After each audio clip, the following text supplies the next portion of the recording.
Photoshop CS3 features a revised version of Adobe Camera Raw, and it's had quite an overhaul, especially in the field of black and white conversions. In this video, we're going to take a look at what you can do with the CS3 RAW converter and how it can help you get great mono results. Now, converting colour to mono is all about deciding how light or how dark you want particular colours to appear. And while this can be achieved reasonably in the RAW converter in Photoshop CS and CS2, the new RAW features of Photoshop CS3 really give you complete control. You can also delve into colour toning or even split toning if you wish, so if you love black and white, there's plenty on offer to keep you busy for hours. Now, we've got an image here of a lone tree, and we're first of all going to do some straightforward RAW conversions using the Adjust tab. You'll notice in version CS3's RAW converter that we've got icons along the top bar here instead of the more familiar tabs. This has just been done to save a bit of space because there are obviously more tabs here than there were in the CS or CS2 versions. On the left we have the Adjust one, and that's always the first port of call when you're making a RAW conversion. What I'm going to do is just click on Default just to set our in-camera settings. So this is how the image was captured in camera when it was taken. Now we'll make a few adjustments first and foremost. Exposure I'm going to crank up a little bit. If we look at the histogram up at the top, you can see that we've got no pure white. We've got a sort of a gap at the end of the histogram just over on the right hand side. So what we're going to do is crank up exposure a little bit to about there until we've got a full range of tones. Same thing on the left, we need to get some darker tones in here, so I'm just going to use the blacks control. This has kind of replaced the shadows control. I just need to adjust that slightly just to bring it up. Now if you can't see where your highlights and shadows are in your image, you can just click on these two boxes here. This one here, which is a shadow clipping warning, and over on the right hand side, click on that, that's the highlight clipping warning. What this means is, if you crank up your exposure value so far that you burn out the whites, you'll soon see red encroaching on the image. This means you've hit peak white and the tones are actually blocking out. So we don't want to see any red in the image to get a decent result, and I'm going to pull that back to just where that white bar hits the edge of the graph. Same thing on the shadows. If you move blacks up, you'll get blue encroaching on the image in all the darker areas. So we'll just back that off until we've got just a hint of blue in the odd place, about there.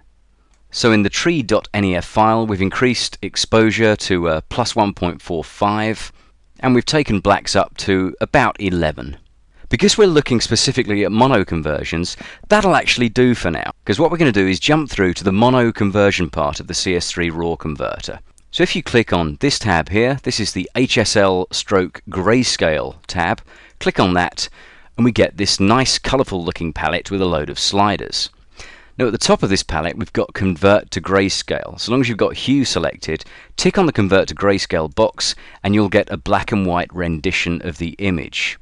Now the converter will jump straight to its automatic settings, but if you just click on Default, it'll zero all of these sliders so you'll get a normal linear rendition of black and white tones. What we can do now is start playing with these sliders to mix up a good black and white version of the image. Now we've got reds, oranges, yellows, greens, aquas, blues, purples and magentas in the list. And if we quickly look at the colour image by just ticking the box again, you can see that we've got obviously blues in abundance, some greens are in abundance, but there are no reds or purples or magentas, so these particular sliders are unlikely to have much impact. So we'll just tick the box again.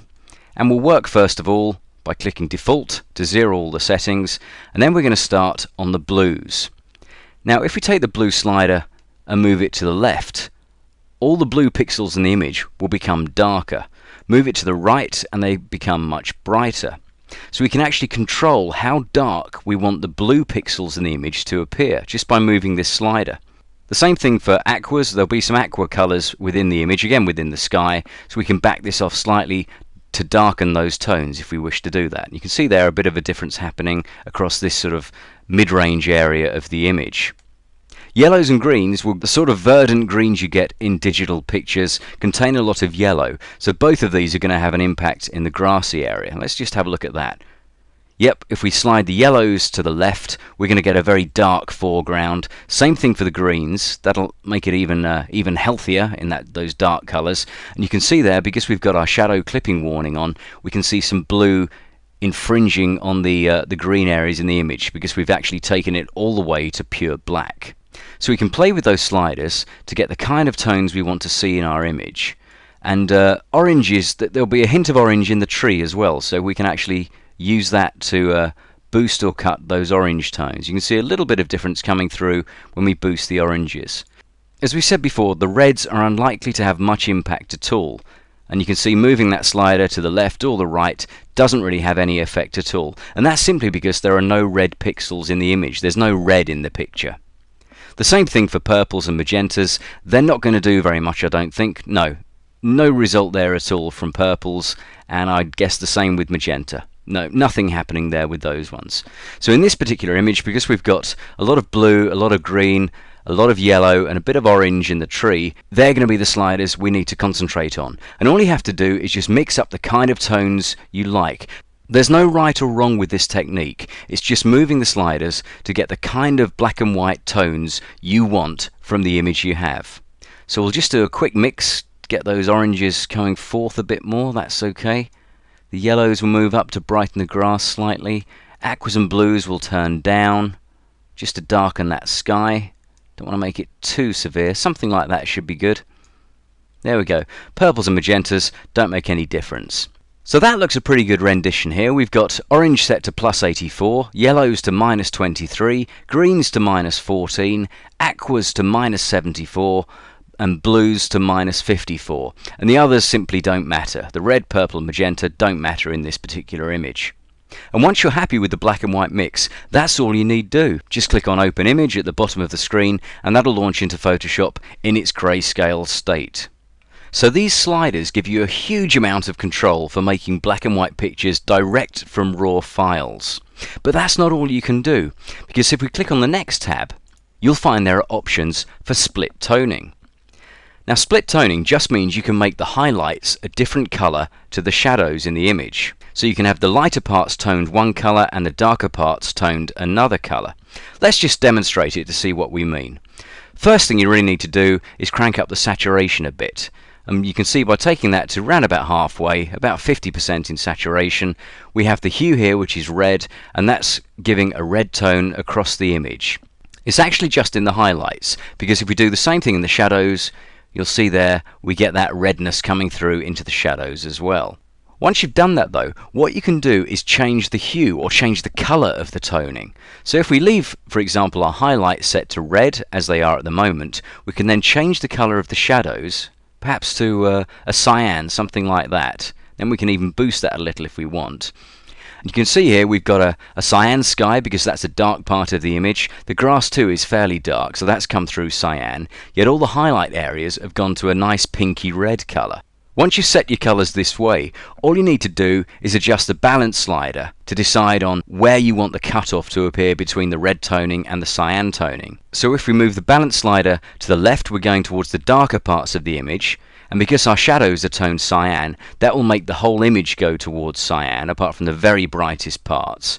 And of course, if we move it to the right, we'll be working mainly with our highlight toning color. So if we move that across towards the lighter parts, we'll get mainly red toning coming through. So split toning is a wonderful way to mix up some different looking images. And of course, it's a very traditional monochrome practice, which was always a hit and miss affair when doing it in a darkroom using chemicals. But of course, in Photoshop and in the RAW converter, you've got complete control over how the image looks. So whether you want a split toned effect over a mono image or just want a single toning effect, it's really easy to achieve using the sliders in the split toning dialog box within the RAW converter. So there's some great tips for using the CS3 RAW converter. Pretty much unparalleled control. You've got much more control than you would with the channel mixer in the straightforward Photoshop, simply because you've got all these different colors to choose from. With the channel mixer, you've got red, green, and blue. But you've got much more variety and much more variation that comes through from all these different colored sliders. So you can use this to give you unparalleled control of your mono pictures. So, all in all, the new black and white features in the latest version of Adobe Camera Raw are well worth having if you're really into black and white, as they give you unparalleled tonal control that's really easy to get at and easy to understand. But don't worry too much if you don't have the latest version of Photoshop, as you can always produce superb black and white pictures in the older versions like CS and CS2. And we'll discover how you can take full advantage of these in the next video.